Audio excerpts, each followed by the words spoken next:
الحمدللہ رب العالمین والصلاة والسلام علی من کان نبیا و آدم بین الماء والطین وعلی آلہ و اصحابہ اجمعین اما بعد فاعوذ باللہ من الشیطان الرجیم بسم اللہ الرحمن الرحیم حامیم والکتاب المبین انا انزلناہ فی لیلۃ مبارکۃ انا کنا منذرین فیہا یفرق کل امر حکیم صدق اللہ العظیم۔ اللہم صلی علی سیدنا مولانا محمد وعلی آل سیدنا مولانا محمد صلاۃ دائمۃ بدوام الملک الحی القیوم۔ آج کی ہماری اس روحانی نشست کا عنوان ہے فضائل شب بارات۔ شب بارات ایک مقدس اور بابرکت رات ہے اور جس میں مسلمان عبادت کرتے ہیں، نوافل پڑھتے ہیں، تلاوت قرآن کرتے ہیں اور اپنے گناہوں کی مغفرت اپنے رب سے طلب کرتے ہیں اور سچے دل سے آئندہ گناہ نہ کرنے کا عہد کرتے ہیں۔ اہل سنت کے معمولات میں سے ایک یہ بھی ہے کہ اس رات میں قبرستان جاتے ہیں، اپنے مرحومین کو ایصال ثواب کرتے ہیں، ان کی قبور پر فاتحہ خوانی بھی کرتے ہیں اور پھول بھی چڑھاتے ہیں۔ اسی طرح اس رات میں حلوہ بھی پکایا جاتا ہے، اس پر بھی فاتحہ دیتے ہیں اور ایصال ثواب کر کے وہ حلوہ تقسیم کرتے ہیں۔ یہ تمام اہل سنت کے معمولات میں سے ہیں اور مخالفین اس پر اعتراض کرتے ہیں اور یہ کہتے ہیں کہ کہاں لکھا ہے کہ اس رات میں قبرستان جاؤ، کہاں لکھا ہے کہ حلوہ پکاؤ اور اس کو تقسیم کرو، کہاں لکھا ہے کہ عبادت کرو اور کوئی نفل پڑھ رہا ہے، کوئی تلاوت کر رہا ہے، یہ کہاں پر لکھا ہے؟ اور نبی پاک علیہ الصلوۃ والسلام نے ایسا نہیں کیا، صحابہ نے نہیں کیا، دیگر بزرگان دین نے ایسا نہیں کیا۔ حالانکہ یہ بات بالکل بے بنیاد ہے۔ قرآن کریم میں سورہ دخان میں اللہ تبارک و تعالی نے ایک مبارک مقدس رات کا ذکر فرمایا، حامیم والکتاب المبین انا انزلناہ فی لیلۃ مبارکۃ۔ بے شک ہم نے اس قرآن کو اس مبارک رات میں نازل کیا۔ انا کنا منذرین، بے شک ہم ہی ڈر سنانے والے۔ فیہا یفرق کل امر حکیم، بانٹ دیا جاتا ہے اس رات میں ہر حکمت والا کام۔ بعض لوگوں نے، علماء نے یہ لکھا کہ یہ آیت شب بارات کے متعلق ہے اور بعض نے لکھا کہ اس سے مراد شب قدر ہے۔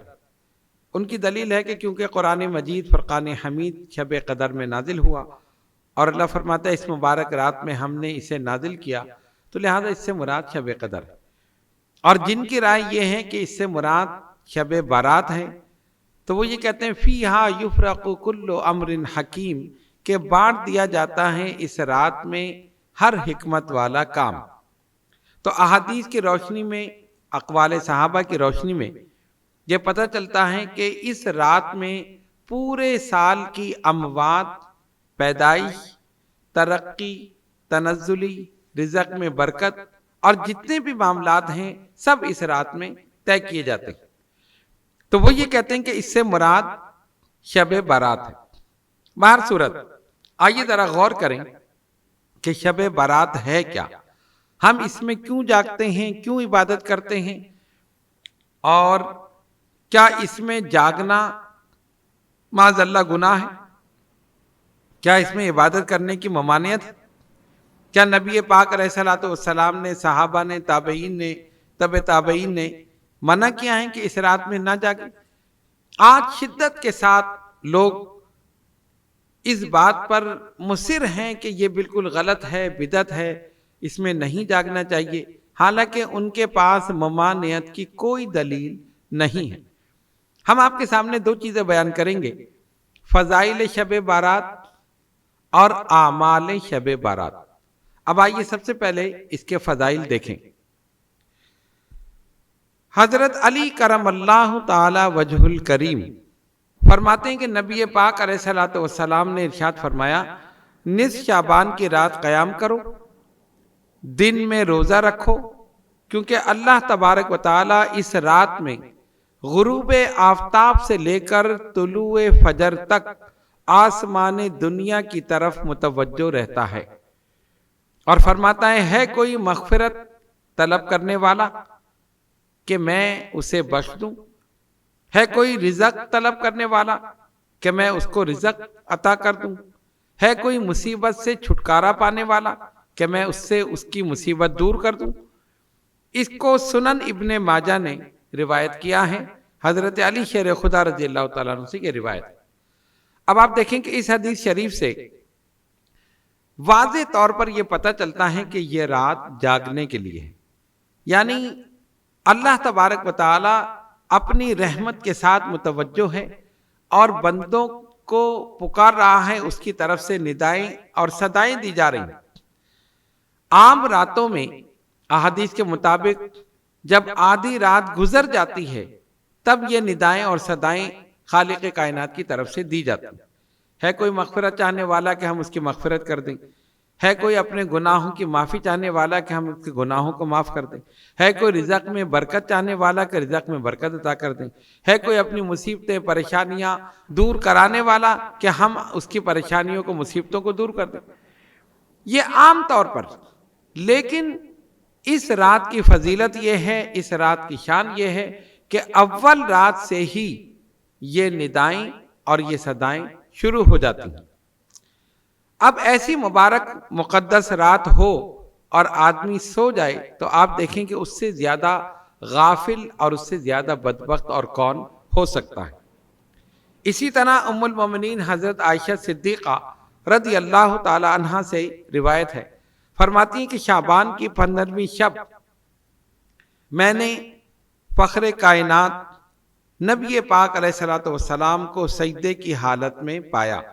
آپ یہ مناجات فرما رہے تھے، اے اللہ میرا دل، میری روح اور میرا جسم تجھ ہی کو سجدہ کرتا ہے، میرا اول تجھ ہی پر ایمان ہے، میں تیری رحمتوں کا شکر ادا کرتا ہوں اور اپنے گناہوں کا اعتراف کرتا ہوں، میں نے اپنی جان پر ظلم کیا، اے اللہ تو مجھے بخش دے، کیونکہ تیرے سوا کوئی گناہوں کو بخشنے والا نہیں ہے،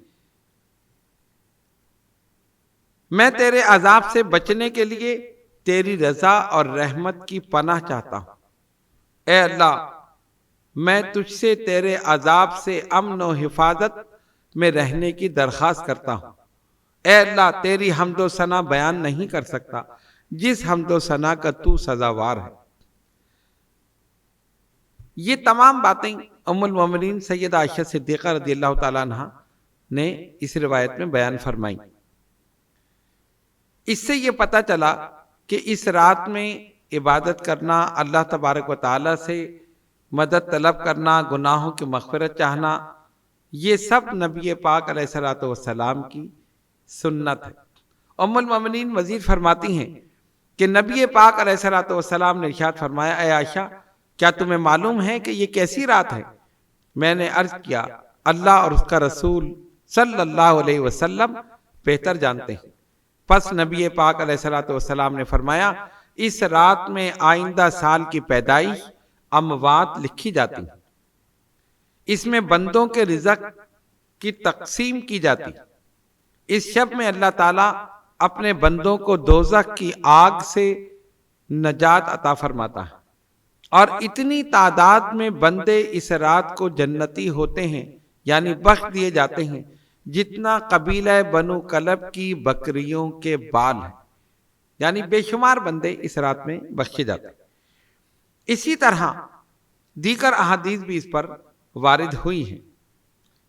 حضرت طاؤس یمنی فرماتے ہیں کہ میں نے امام حسن بن علی رضی اللہ تعالیٰ عنہ سے 15ویں رات اور اس میں عمل کے بارے میں پوچھا تو آپ نے فرمایا میں اس رات کو 3 حصوں میں تقسیم کرتا ہوں، ایک حصے میں اپنے نانا جناب محمد الرسول اللہ صلی اللہ علیہ وسلم پر درود پڑھتا ہوں، دوسرے حصے میں اللہ تعالیٰ سے استغفار کرتا ہوں، اور تیسرے حصے میں نماز پڑھتا ہوں۔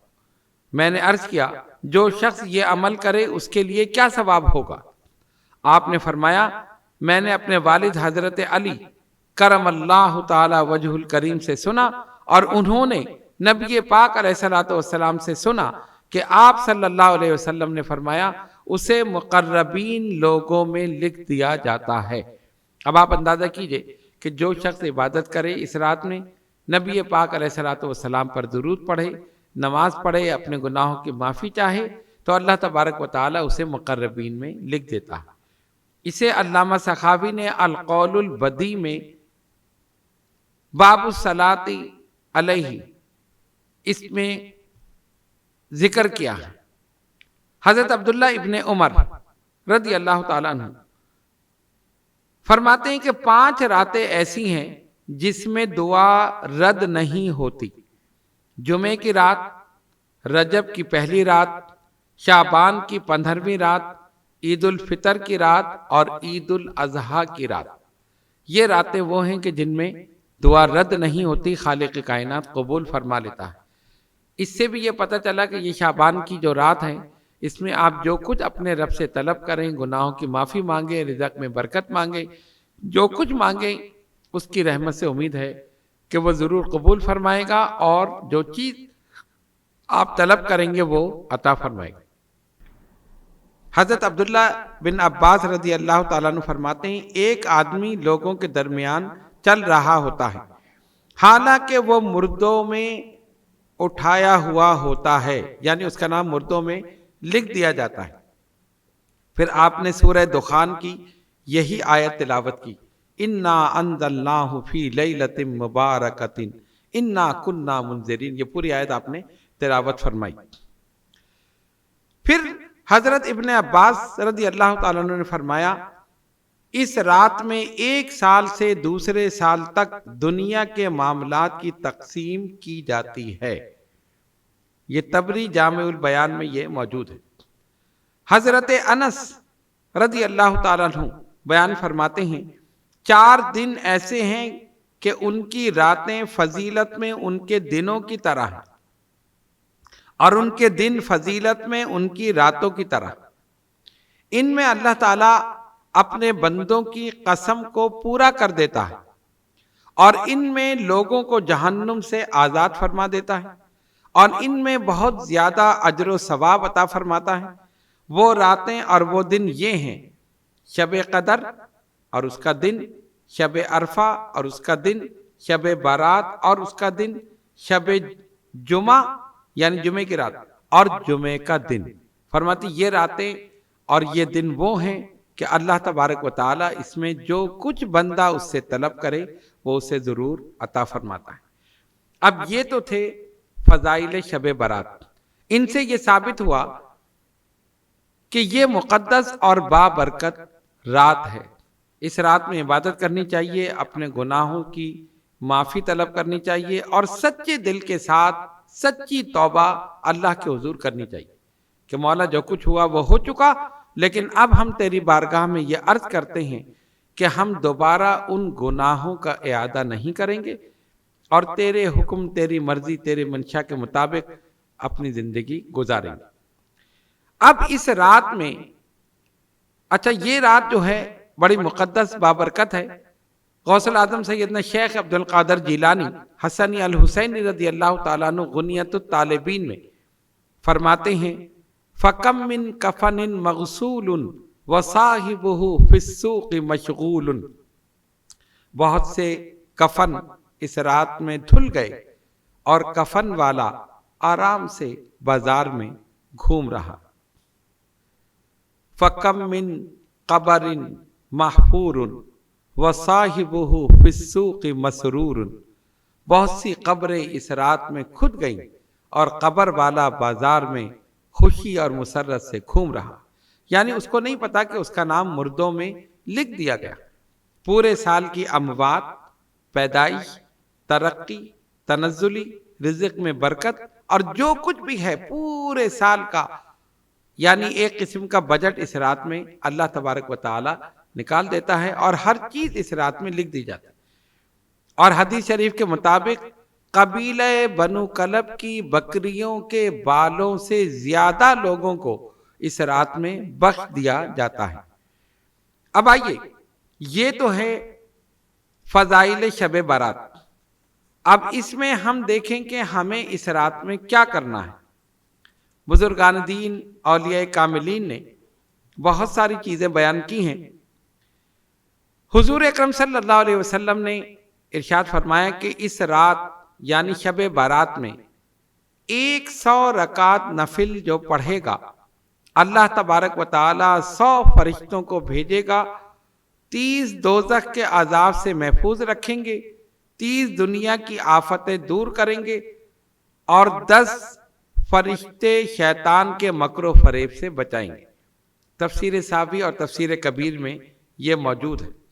اس سے یہ پتہ چلا کہ ہمیں چاہیے کہ اس رات میں کم سے کم 100 نفل پڑھیں، اور یہ تمام جو بشارتیں ہیں ہم اس میں اپنے آپ کو اس کا مستحق بنا لیں۔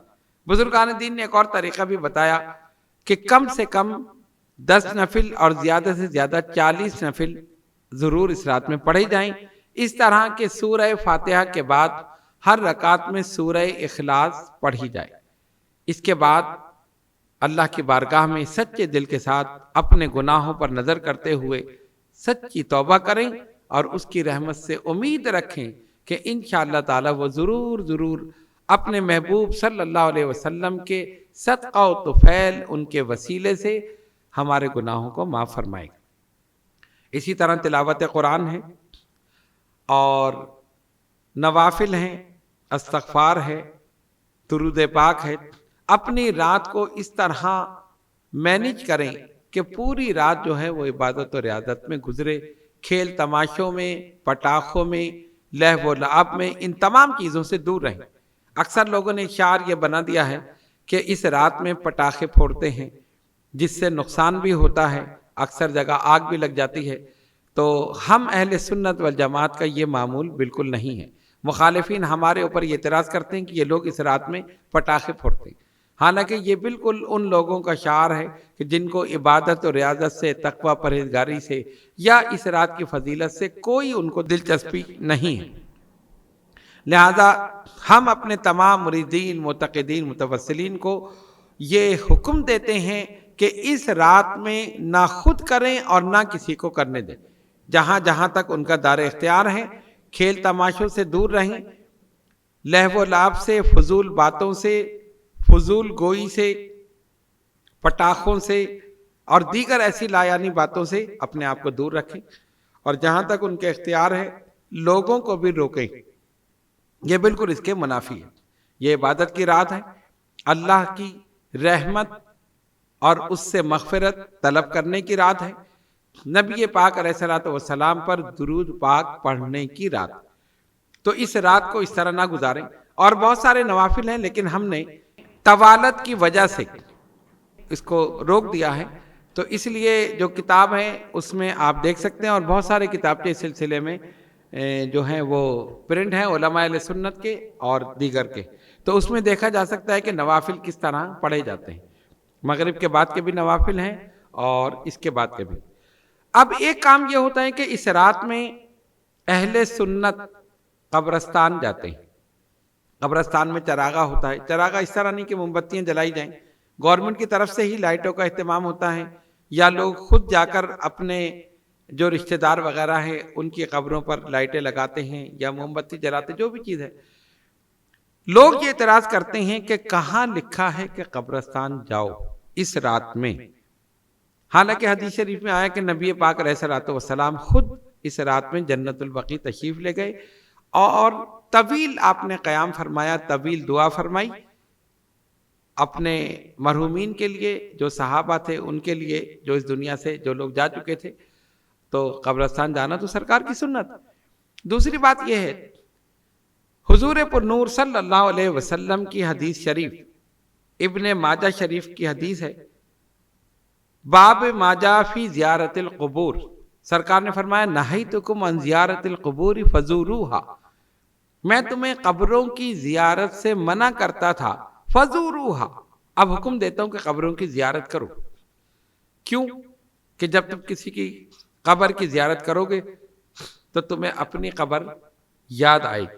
آج ہم اس کی قبر پر کھڑے ہیں، کل کوئی ہماری قبر پر بھی آ کر فاتحہ پڑھے گا۔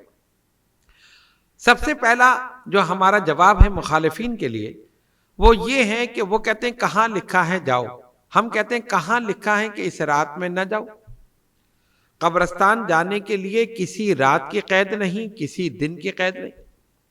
نبی پاک علیہ الصلوۃ والسلام کی حدیث شریف جس میں سرکار دو عالم علیہ الصلوۃ والسلام نے فرمایا کہ جس نے اپنے والدین کی دونوں یا ایک کی قبر کی زیارت کی یوم الجمعہ یعنی جمعے کے دن، فرمایا وہ اللہ کے نزدیک نیک لکھا گیا، غفر لہ، اور اس کی مغفرت کر دی گئی۔ من زار قبر ابویہ او اتاہما فی کل یوم الجمعہ، جس نے اپنے والدین کی جمعے کے دن دونوں کی یا ایک کی قبر کی زیارت کی، اللہ کے نزدیک نیک لکھا گیا، کتب لہ برًا غفر لہ، اور اس کی مغفرت کر دی گئی۔ اب آپ دیکھیں قبرستان جانے کے لیے کسی دن کی قید نہیں، کسی رات کی قید نہیں۔ اگر اس رات لوگ جاتے ہیں تو آپ کو کیا تکلیف ہے؟ اچھا، لوگ جا کے کیا کرتے ہیں؟ ہاتھ اٹھا کر فاتحہ پڑھتے ہیں، قرآن مجید فرقان حمید کی تلاوت کرتے ہیں اور ایصال ثواب کر دیتے ہیں۔ بلکہ ہم یہ کہتے ہیں کہ اس بہانے تو لوگ قبرستان چلے بھی جاتے ہیں، ورنہ یہ جو مخالفین اعتراض کرتے ہیں یہ تو کبھی جاتے ہی نہیں۔ اگر کوئی مرے گا تو تبھی قبرستان جائیں گے۔ کم سے کم اہل سنت جو ہیں شب برات میں تو چلے جاتے ہیں، اور ویسے تو اہل سنت کا معمول یہ ہے کہ وہ عید الفطر، عید الاضحیٰ اور دیگر ایسے جو مسلمانوں کے بڑے دن آتے ہیں اس میں قبرستان جاتے ہیں، اپنے والدین، اپنے رشتہ دار، عزیز و قارب، دوستوں کی قبور پر جاتے ہیں، فاتحہ پڑھتے ہیں۔ تو اس میں اگر کوئی چلا جاتا ہے اور اس دن کو اگر مخصوص کر لیا تو اس میں کیا قباحت؟ اگر آپ کہتے ہیں بدعت ہے تو ہم کہتے ہیں بدعت حسنہ، یہ تو اچھی بدعت ہے، تو آپ لوگوں کو کیوں روک رہے ہیں؟ اس میں فائدہ ہی ہے نا، جو جائے گا اس کو اپنی قبر بھی یاد آئے گی، اس کو عبرت حاصل ہوگی۔ دوسری بات یہ کہ جس کی قبر پر جائے گا، والدین ہوں، دوست ہوں، عزیز و قارب ہوں، اس کے لیے ایصال ثواب کرے گا، اور ان کے لیے بھی درجات کی بلندی ہے، اور جو ایصال ثواب کرے گا اس کے لیے بھی رحمت، برکت اور مغفرت۔ تو قبرستان جانا تو نبی پاک علیہ الصلوۃ والسلام کی سنت بھی ہے، اور اس رات میں جانا تو بزرگان دین کی بھی سنت ہے۔ ہمارے سلف صالحین ہمیشہ اس رات میں قبرستان جاتے رہے، تو ہم تو یہ کہتے ہیں کہ ہر جمعے کو جانا چاہیے، ہر جمعرات کو جانا چاہیے، اور اس رات میں تو ضرور جانا چاہیے۔ اب آئیے، ایک اور مسئلہ ہے کہ حلوہ اس رات میں پکایا جاتا ہے، یہ بھی اہل سنت کا ایک معمول ہے۔ کوئی میٹھی چیز پکائیں، ہم یہ نہیں کہتے کہ آپ صرف حلوہ ہی پکائیں، اور اگر کوئی نہیں پکائے گا تو وہ گناہ گار ہے، کوئی قبرستان نہیں جائے گا تو گناہ گار ہے، ایسا نہیں ہے۔ اگر کوئی قبرستان نہیں جاتا تو ہم اسے برا نہیں کہتے، اور کوئی حلوہ پکا کر تقسیم نہیں کرتا تو ہم اس کو برا نہیں کہتے۔ ہاں، اہل سنت کا یہ شعار ہے، یہ ایک طریقہ ہے، بزرگان دین سے، سلف صالحین سے، تابعین سے یہ سلسلہ چلا آ رہا ہے کہ کوئی میٹھی چیز پکائیں۔ اب اگر حلوہ پکا کر اس کو سامنے رکھ کر قرآن مجید فرقان حمید کی تلاوت کی گئی، جو مرحومین ہیں ان کو ایصال ثواب کر دیا گیا، جو لوگ موجود ہیں ان میں وہ حلوہ تقسیم کر دیا گیا، تو اس میں کون سی ایسی قباحت ہے یا کوئی ایسا بڑا گناہ ہے کہ آپ شدت کے ساتھ اسے روک رہے ہیں کہ نہیں یہ حلوہ پکانا بدعت ہے، یہ قبرستان جانا بدعت ہے، اس رات میں جاگنا بدعت ہے، عبادت کرنا بدعت ہے، فلاں چیز بدعت ہے؟ یہ سارے طوفان بدتمیزی یہ جو کر رکھا ہے یہ سب چیز غلط ہے۔ میرے بزرگوں اور دوستوں، ہم یہ سوال کرتے ہیں مخالفین سے، کوئی ایسا عمل جو اس رات میں اہل سنت کرتے ہیں آپ بتا دیں کہ جو دین کے لیے نقصان دہ ہو، جس سے شریعت و سنت نے منع کیا ہو، تو ہم چھوڑ دیتے۔ جاگنا اللہ کی عبادت کے لیے، اپنی مغفرت کے لیے، گناہوں سے معافی حاصل کرنے کے لیے، آئندہ گناہ نہ کرنے کا عہد کرنے کے لیے، تو یہ تو ایک مستحسن فعل ہے۔ الحمدللہ اہل سنت کی تمام مساجد میں چراغاں ہوتا ہے، عبادت ہوتی ہے، ریاضت ہوتی ہے، لوگ گناہوں سے تائب ہوتے ہیں اور اجتماعی عبادت کا ثواب انفرادی عبادت سے بہت زیادہ ہے۔ ایک بھی آدمی جنتی ہوتا ہے تو اللہ تبارک و تعالیٰ اس کی برکت سے پورے مجمع کو بخش دیتا۔ اور آپ غور کریں، اجتماعی طور پر دعا ہو رہی، لوگ رو رہے ہیں، گناہوں سے معافی مانگ رہے ہیں، اللہ سے مغفرت طلب کر رہے ہیں، اور جو دعا کر رہا ہے وہ جنتی ہے۔ یا اس مجمع میں کوئی ایک آدمی ایسا ہے جو اللہ کی بارگاہ میں مقبول ہے، جس کا کوئی عمل مقبول ہے، وہ مقربین بارگاہ الہی میں سے ہے، تو آپ اللہ کی رحمت سے امید رکھیں کہ اس ایک کی وجہ سے انشاءاللہ تعالیٰ پورا مجمع جو ہے وہ بخشا جائے گا۔ تو الحمدللہ ہندوستان میں، پاکستان میں، اور صرف یہ ایشیا ہی میں نہیں، یورپ میں بھی اور پوری دنیا میں جہاں جہاں بھی الحمدللہ اہل سنت و جماعت موجود ہیں، اس رات میں شب برات میں جاگتے ہیں، عبادت کرتے ہیں، قبرستان جاتے ہیں اور کوئی میٹھی چیز پکاتے ہیں۔ یہ تمام چیزیں جو ہیں، ان میں کوئی ایک عمل ایسا نہیں ہے جو شریعت اور سنت کے خلاف ہو۔ اگر ہم نے اس رات کو منتخب کر لیا کہ اس رات میں قبرستان جائیں گے تو اس میں کوئی حرج نہیں، اس کے علاوہ بھی آپ جا سکتے ہیں، اور الحمدللہ ہم اہل سنت و جماعت اس رات کے علاوہ بھی جاتے ہیں، تو اس پر کوئی اعتراض کا ایسا کوئی جواز نہیں ہے۔ ہم اپنے سنی بھائیوں سے یہ کہتے ہیں کہ جو معمولات چلے آ رہے ہیں آپ اس پر استقامت کے ساتھ قائم رہیں۔ یہ فضیلت والی رات ہے، رحمتوں برکتوں والی رات ہے۔ صحابہ سے، تابعین، تبع تابعین سے یہ ثابت ہے کہ اس رات میں انہوں نے رحمتوں برکتوں کو، رحمتوں کے فرشتوں کو نازل ہوتے ہوئے دیکھا، اور اسی رات میں تمام سال کی اموات، پیدائش، ترقی، تنزلی، رزق میں برکت، یہ تمام چیزیں جو ہیں یہ تمام اسی رات میں اللہ تبارک و تعالی لکھ دیتا ہے، اور پھر پورے سال میں جو کچھ ہونا ہے اسی رات میں فیصلہ کر دیا جاتا ہے۔ لہذا ہمیں چاہیے کہ ہم شب برات، اب آپ دیکھیں شب کے معنی ہے رات اور برات کے معنی آزادی۔ شب برات یعنی آزادی کی رات، یعنی یہ رات جہنم سے آزادی کی رات، گناہوں سے بچنے کی رات، مغفرت کی رات ہے، رحمت کی رات ہے، کرم کی رات ہے، اللہ کی رحمتوں کو حاصل کرنے کی رات۔ تو اس لیے ہمیں چاہیے کہ اس رات کو جاگ کر گزاریں۔ کسی نے کیا خوب کہا تھا، جاگنا ہے جاگ لے، افلاک کے سایہ تلے، حشر تک سونا پڑے گا خاک کے سایہ تلے۔ تو اس رات میں جاگیے۔ اب آپ دیکھیں کہ کتنی راتیں ہم فضول گزار دیتے ہیں، یہ مخالفین اس پہ اعتراض نہیں کرتے۔ رات اللہ تعالیٰ نے سونے کے لیے بنائی، ٹھیک ہے نا، وَجَعَلْنَا اللَّيْلَ لِبَاسًا وَجَعَلْنَا النَّهَارَ مَعَاشًا، کہتے ہیں رات تو سونے کے لیے، لہذا آپ سوئیں، آپ کیوں جاگ رہے ہیں، اور دن کام کرنے کے لیے، آپ دن میں کام کریں، رات کو آرام سے سوئیں۔ اچھا اگر یہی عمل ہے تو نئے سال کی جو رات ہے وہ فائرنگ کرتے ہوئے، پٹاخے پھوڑتے ہوئے، کھیل تماشے کرتے ہوئے کیوں گزارتے ہیں؟ شادیوں میں راتوں کو کیوں جاگتے ہیں؟ کلبوں میں جا کر الٹی سیدھی حرکتیں کیوں کرتے ہیں؟ یہ سب رات میں ہی ہوتا ہے۔ ان پر کوئی اعتراض نہیں، کوئی کلب میں جا کر رات گزارے تو اس پہ کوئی فتویٰ نہیں، اعتراض نہیں۔ ہیپی نیو ایئر اس سے پہلے جو رات ہیں آپ دیکھیں کیا خرافات پورے ملک میں ہوتی ہیں، فائرنگ ہوتی ہے، اس سے لوگ مرتے بھی ہیں، نقصانات ہوتے ہیں، اس پہ کبھی کسی نے، ان مخالفین میں سے کبھی کسی نے اعتراض نہیں کیا کہ یہ بدعت ہے، یہ غلط ہے، جبکہ حادثات بھی ہو رہے ہیں۔ اسی طرح دیگر راتیں جو ہیں وہ گزرتی ہیں، کوئی اعتراض نہیں۔ اعتراض ہے تو اس مقدس رات پر ہے جس میں رحمتیں نازل ہوتی، جس میں برکتیں نازل ہوتی، جس میں انسانوں کو بخشا جاتا ہے، جس میں گناہگاروں کی مغفرت کی جاتی۔ تو ہمیں یہ چاہیے کہ ہم ان کی باتوں پر دھیان نہ دیں، اور اس رات کو کچھ حصوں میں تقسیم کر لیں۔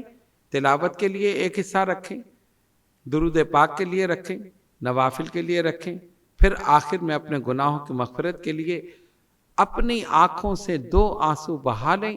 اللہ تبارک و تعالی انشاءاللہ تعالی اپنے حبیب پاک صلی اللہ علیہ وسلم کے صدقے میں آپ کی ساری عبادت کو قبول فرمائے۔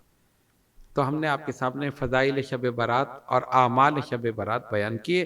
اللہ تبارک و تعالی ہم سب کو اس رات میں جاگنے، اپنی زندگیوں کو بدلنے، گناہوں کا دوبارہ اعادہ نہ کرنے، اور اللہ اور اس کے رسول صلی اللہ علیہ وسلم کے حکم پر سر تسلیم خم کرنے کی توفیق عطا فرمائے، ہمارے گناہوں کو معاف فرمائے۔ اور اس رات کی برکتیں، رحمتیں اور فیوز و برکات سے ہم سب کو مستفیض فرمائے۔ وآخر دعوانا ان الحمد للہ رب العالمین۔